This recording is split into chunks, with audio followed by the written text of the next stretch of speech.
নিয়মিত প্রেস ব্রিফিংয়ে বাংলাদেশের নির্বাচন নিয়ে যুক্তরাষ্ট্রের অবস্থান আরও পরিষ্কার করেন দেশটির পররাষ্ট্র মন্ত্রণালয়ের মুখপাত্র ম্যাথিউ মিলার।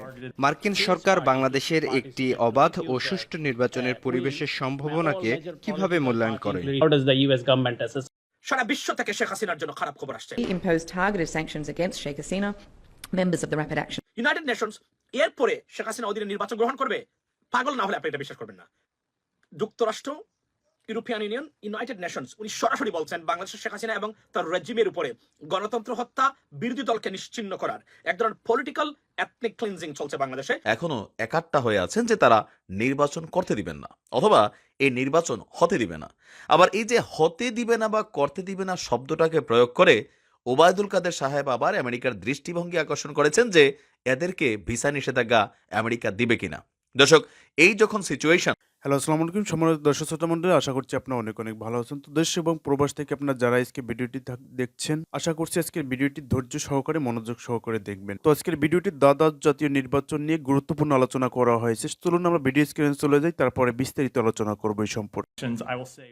বাংলাদেশের দ্বাদশ জাতীয় সংসদ নির্বাচন ও এর ফলাফল নিয়ে কোনো কিছুই ভাবছে না বা অনুমান করছে না মার্কিন যুক্তরাষ্ট্র।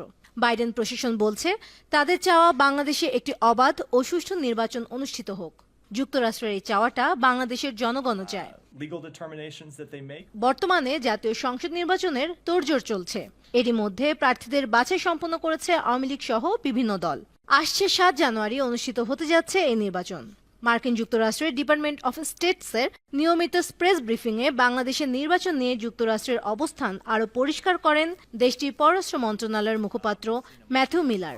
মার্কিন সরকার বাংলাদেশের একটি অবাধ ও সুষ্ঠু নির্বাচনের পরিবেশের সম্ভাবনাকে কিভাবে মূল্যায়ন করে? বাংলাদেশি এই সাংবাদিকের দ্বিতীয় এমন প্রশ্নে বেশ বিরক্ত বোধ করেন মার্কিন পররাষ্ট্র মন্ত্রণালয়ের মুখপাত্র ম্যাথিউ মিলার। তিনি বলেন, আবারও আমি নই, তারপরও আমাকে বলতে হবে। এই প্রশ্নের পর আর নয়, আমি এগিয়ে যেতে চাই। আমাদের হাতে খুব কম সময়। এই সময়ের মধ্যে আপনাদের অনেকের প্রশ্ন আছে এবং তাদের জবাব দিতে চাই। আমরা বাংলাদেশের নির্বাচনের ফলাফল অনুমান করতে চাই না। আমরা এখনো তাই বলবো যা আগেও আমরা বেশ কয়েকবার বলেছি। আমরা বাংলাদেশে অবাধ ও সুষ্ঠু নির্বাচনের পক্ষে, যা দেশটির জনগণেরও চাওয়া। আমরা বলেছি সরকার, বিরোধী দল, সুশীল সমাজ এবং অন্যান্য অংশীদারদের সঙ্গে আমাদের সম্পৃক্ততা অব্যাহত থাকবে। আমরা সেই লক্ষ্য অর্জনের জন্য তাদেরকে আহ্বান জানাতে থাকব, তারা যেন বাংলাদেশের জনগণের প্রত্যাশা পূরণে শান্তিপূর্ণভাবে অবাধ এবং সুষ্ঠু নির্বাচন আয়োজনে কাজ করে। মূলত ডিপার্টমেন্ট অফ স্টেটসের নিয়মিত প্রেস ব্রিফিংয়ে বাংলাদেশি এই সাংবাদিক বাংলাদেশের নির্বাচন নিয়ে প্রায়ই মার্কিন সরকারের অভিপ্রায় ও মূল্যায়ন জানতে চান। এমন পরিস্থিতিতে সোমবার একই প্রশ্ন জবাবের শেষে আরেকটি প্রশ্ন করতে গেলে ওই সাংবাদিকের মাইক বন্ধ করে দিয়ে তাকে থামিয়ে দেন।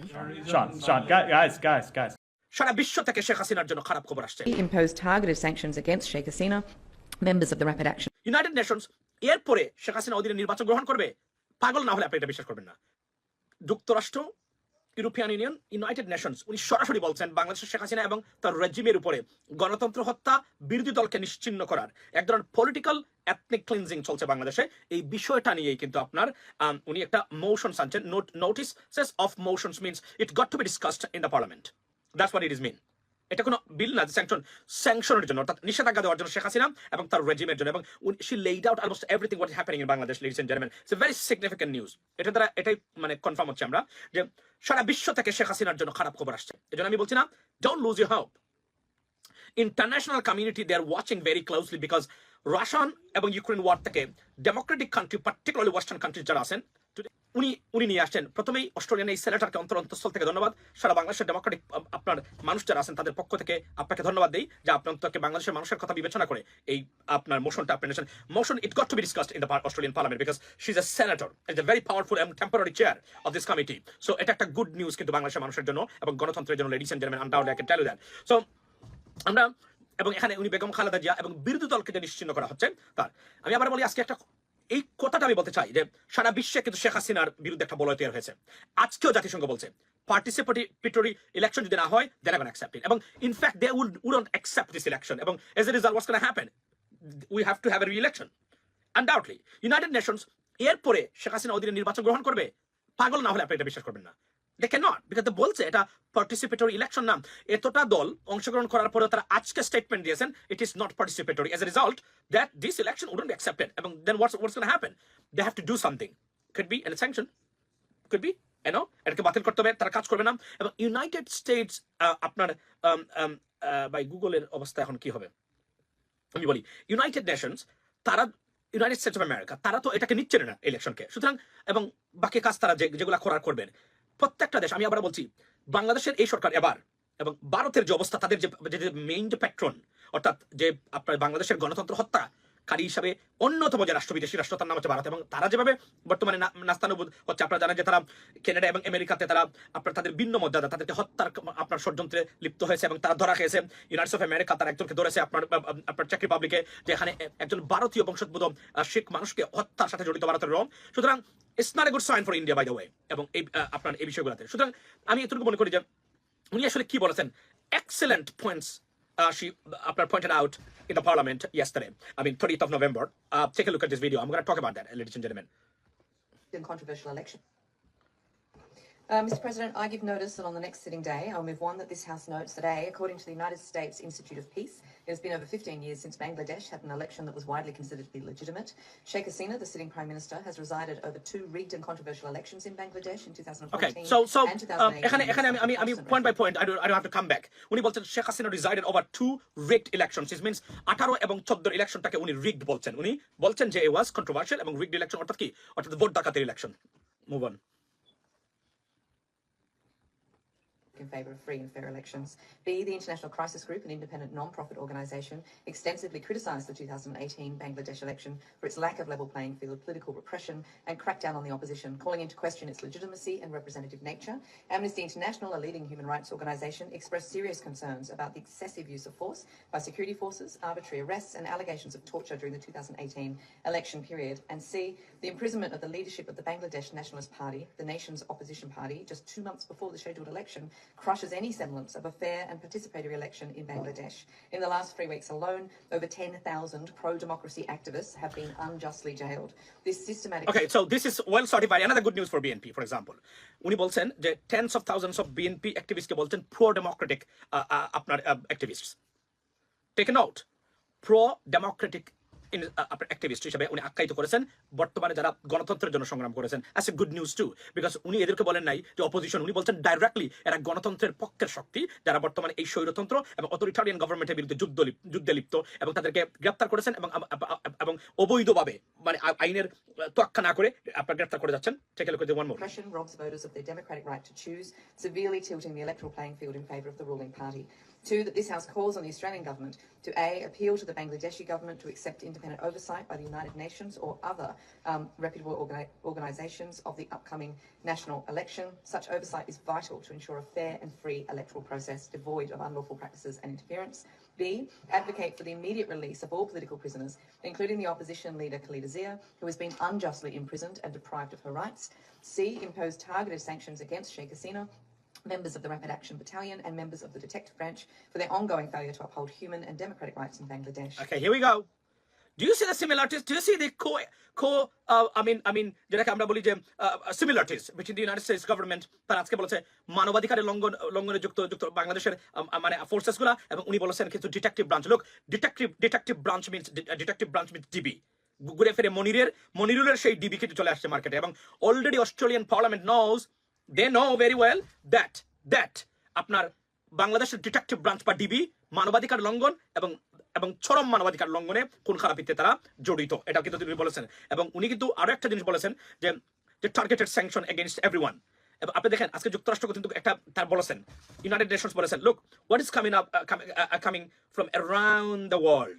It is started from the United States and then European Union, the United States government, now Australian Parliament. It means what? All the big countries and Canada, they will come. They did it in the few days ago as well. So, আপনি Japan normally they stay neutral, but তাদের যে ambassador উনি বলেছেন এটা রাতের ভোটের নির্বাচন হয়েছিল, সুতরাং any time Japan could come forward with something as well. এবং আরো যারা সিরিয়াসলি ডেমোক্রেটিক কান্ট্রি আছেন, দে উইল কাম ফরওয়ার্ড আপনার সিরিয়াসলি। এবং এটা একটা গুড নিউজ ফর বিএনপি, যে বিএনপির অ্যাক্টিভিস্ট যারা আছেন, including us too, because we are fighting for democracy as well, we are pro democratic activist by the way, maybe on social media, right? So আমাদেরকে ওনারা democratic pro democratic বা বিএনপি জামাতের যারা আছেন, যারা অবরোধ করতেছে প্রত্যেককে, তারা উনি কিন্তু একটা বারও বলেন নাই। উনি বলেছেন এরা হচ্ছে গণতন্ত্রের পক্ষের শক্তি এবং এদেরকে তারা ধ্বংস করে যাচ্ছেন একজন authoritarian government. So it's a big certification ladies and gentleman for BNP and যারা অপোজিশন আছে জামায়াত বিএনপি তাদের জন্য।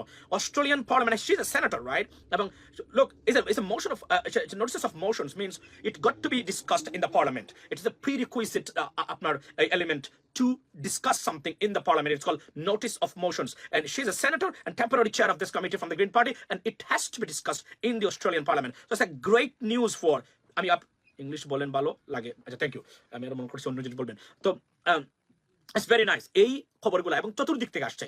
স্বৈরাচারের পথ বন্ধ হচ্ছে, স্বৈরাচারের এই যে স্বর্ণালী সুযোগ এই বাংলাদেশটাকে প্রত্যেকটা প্রতিষ্ঠানকে কুক্ষিগত করে রেখে, বাংলাদেশের গণতান্ত্রিক প্রণা মানুষকে 80% মানুষকে নির্বাচনের বাহিরে রেখে এই যে খুন খারাপি এবং গুপ্ত হত্যা চলছে বাংলাদেশের, অন্ততপক্ষে অস্ট্রেলিয়ান পার্লামেন্ট সেটাকে স্বীকৃতি দিল যে বাংলাদেশে যা হচ্ছে এগুলা মানবাধিকারের লঙ্ঘন, খুন খারাপি হচ্ছে। এবং বিরোধী দল আপনারা যারা বর্তমানে রাস্তায় আছেন, আপনারা প্রো ডেমোক্রেটিক অ্যাক্টিভিস্ট। আসসালামু আলাইকুম, আমি নাইম দক্ষিণ কোরিয়া থেকে। আগামী 7ই জানুয়ারি বাংলাদেশের দ্বাদশ জাতীয় সংসদ নির্বাচনকে কেন্দ্র করে যারা আওয়ামী ঘরানার বিপরীতে রাজনীতি করছেন বা বিরোধী দলগুলোর যে জোটগুলো আছে তারা কিন্তু এখনো একাট্টা হয়ে আছেন যে তারা নির্বাচন করতে দিবেন না অথবা এই নির্বাচন হতে দিবে না। আবার এই যে হতে দিবে না বা করতে দিবে না শব্দটাকে প্রয়োগ করে ওবায়দুল কাদের সাহেব আবার আমেরিকার দৃষ্টিভঙ্গি আকর্ষণ করেছেন যে এদেরকে ভিসা নিষেধাজ্ঞা আমেরিকা দিবে কিনা। দর্শক, এই যখন সিচুয়েশন, তখন মাঝখানে এসে দাঁড়িয়েছেন আমাদের আইন শৃঙ্খলা বাহিনীর the Bluetooth man DB Harun ভাই।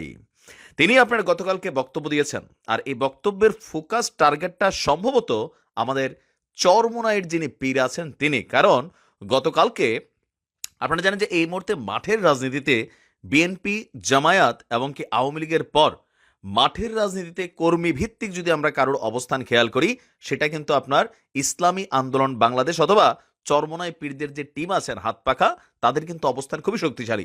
এখন তাদের একটা বিশাল কমিউনিটি বাংলাদেশে আছে, এমনকি একটা বিশাল ভোটার ব্যাংকও কিন্তু আপনার কম বেশি আছে। তো সেগুলোকে ম্যানেজ করেই মাথায় রেখেই ইসলামী আন্দোলন বাংলাদেশের প্রেসিডিয়াম সদস্য আশরাফ আলী আকন বলছেন এই নির্বাচন অবৈধ নির্বাচন, এই নির্বাচন দেশের মানুষ মানে না। আগামী 7ই জানুয়ারি বাংলাদেশে কোনো নির্বাচন মানে হতে দেওয়া হবে না। তার মানে 7ই জানুয়ারিকে নির্বাচন হচ্ছে না। ইসলামী আন্দোলনে যারা কর্মী আছেন, বিএনপির যারা কর্মী আছেন অথবা জামায়াতেরও যারা কর্মী আছেন, এই তিনটা দল অথবা গণতন্ত্র মঞ্চ আর যদি আমরা বেশ কিছু দলকে ধরি, তারা সকলে মিলে আগামী 7ই জানুয়ারিকে নির্বাচন হতে দিবে না। এই কাজটা তারা কতটুকু করতে সক্ষম হবে বা কতটুকু শক্তি আছে নির্বাচনকে ঠেকানোর। এখন এমন বক্তব্য যখন উঠে এসেছে, এরপর পরই আমাদের ডিবির যিনি এই মুহূর্তে প্রধান আছেন হারুন ভাই, তিনি আবার পাল্টা আরেক বক্তব্য দিয়েছেন। এমন বক্তব্য উঠে আসার পরপরই ঢাকা মহানগর পুলিশের গোয়েন্দা শাখার যিনি অতিরিক্ত কমিশনার আছেন হারুন সাহেব, তিনি বলছেন নির্বাচনকে যারা বাধাগ্রস্ত করবে তাদের সকলকেই আইনের রাজধানীর মিন্টু রোডে নিজ কার্যালয়ে সাংবাদিকদের সংবাদ সম্মেলনে ইসলামী আন্দোলন সহ বিভিন্ন জায়গায় এই যে নির্বাচনকে প্রতিহত করার জন্য যে সকল অ্যাক্টিভিটিস অথবা যে আন্দোলনের কথা বলা হচ্ছে, সে মানে এর পরিপ্রেক্ষিতে বাংলাদেশ আইন শৃঙ্খলা বাহিনীর ভূমিকা কি থাকবে। আপনার তিনি বলছেন যে আমরা যদি একটু দেখি, তিনি বলছেন যে অবরোধ হরতালের মধ্যেও রাস্তায় প্রচুর গাড়ি চলাচল করছে, সড়কে যানজট লেগেই থাকে। যারা অবরোধ ডেকেছে বেসিক্যালি তাদের কেউই মাঠে নেই। তারা ভাড়া করে লোক এনে গাড়িতে আগুন লাগানো এবং ককটেল নিক্ষেপের চেষ্টা করছে। আমরা তাদেরকে গ্রেফতার করেছি। গ্রেফতারকৃতরা স্বীকার করছে যে তাদের বড় ভাইরা টাকা দিচ্ছে এবং কি সেই বড় ভাইদেরকে আমরা গ্রেফতার করছি। গ্রেফতারের পর তারা আদালতে 164 ধারায় জবানবন্দি দিয়ে দায় স্বীকার করছে। এখন এই যে নির্বাচনকে সামনে রেখে নানান ধরনের বক্তব্য যে আসছে বা বড় বড় নাশকতারও একটা আশঙ্কা আছে, এই বিষয়ে আইন শৃঙ্খলা বাহিনীর ভূমিকা কি থাকবে। তিনি বলছেন যে তফসিল ঘোষণার পর আমরা আইন শৃঙ্খলা বাহিনী এবং গোয়েন্দা পুলিশ নির্বাচন কমিশনের দিক নির্দেশনায় কাজ করে যাচ্ছে। সুষ্ঠু নির্বাচনকে যে কোনোভাবে যারা বাধাগ্রস্ত করবে এবং যারা আইন শৃঙ্খলা পরিস্থিতির অবনতি ঘটানোর চেষ্টা করবে, তাদের সকলকেই আইনের আওতায় আনা হবে। নির্বাচন কমিশন থেকে আরও কিছু চিঠি এসেছে জানিয়ে তিনি বলছেন যে তালিকাভুক্ত শীর্ষ সন্ত্রাসী যারা আছে তাদের প্রত্যেককে গ্রেফতারের নির্দেশনা দিয়েছে ইসি। তিনি বলছেন নির্বাচনের কমিশনের নির্দেশনায় এই মুহূর্তে পুলিশ কাজ করছে। যারা ওয়ারেন্টভুক্ত আসামি তাদেরকে গ্রেফতার করা হবে। আর আপনারা জানেন ইতিমধ্যেই রুহুল কবির রিজভী সহ আরো অনেককেই কিন্তু গ্রেপ্তারের পরোয়ানা জারি হয়েছে। তো এই যে একটা সিচুয়েশন, নির্বাচনের আগে বড় ধরনের সহিংসতা ঘটানোর একটা শঙ্কা আছে, হয়তো আমরা অনেক রক্তপাত দেখতে পারি, অনেক গ্রেপ্তার দেখতে পারি। পরিস্থিতি এমন একটা শক্ত পজিশনে গেছে যে নির্বাচন কি হবে না কি হবে না। তবে আমরা যতটুকু মাঠের রাজনীতিতে বুঝতেছি, আইন শৃঙ্খলা বিনিময় সরকার দলীয় অবস্থান বা বিদেশিদের এক ধরনের চুপচাপ থাকা, সকল কিছু মিলিয়ে নির্বাচন হবে। এখন বিএনপি, জামায়াত, হাত পাক আন্দোলন অথবা গণতন্ত্র মঞ্চ, তাদের যেই সকল নেতাকর্মীরা আছে তারা মাঠের রাজনীতিতে ওই 7ই জানুয়ারির নির্বাচন বন্ধ করতে কতটুকু শক্তি অথবা প্রেসার অথবা কৌশল অথবা বিদেশি লবিং কাজে লাগাতে পারবে, সেটা হচ্ছে প্রশ্ন। কোটি টাকার প্রশ্ন হচ্ছে 7 তারিখ কি নির্বাচন হচ্ছে না? তাহলে আমার মনে হয় হবে। আপনারা কমেন্টে লিখতে পারেন হবে নাকি হবে না। ভালো থাকুন। আসসালামু আলাইকুম। তো বন্ধুরা, আপনারা দাদার জাতির নির্বাচন নিয়ে গুরুত্বপূর্ণ কিছু তথ্য জানতে পারলেন এবং বুঝতে পারলেন। এই সম্পর্কে আপনার ওপিনিয়নটা অবশ্যই কমেন্ট সেকশনে গিয়ে জানাতে বলবেন না।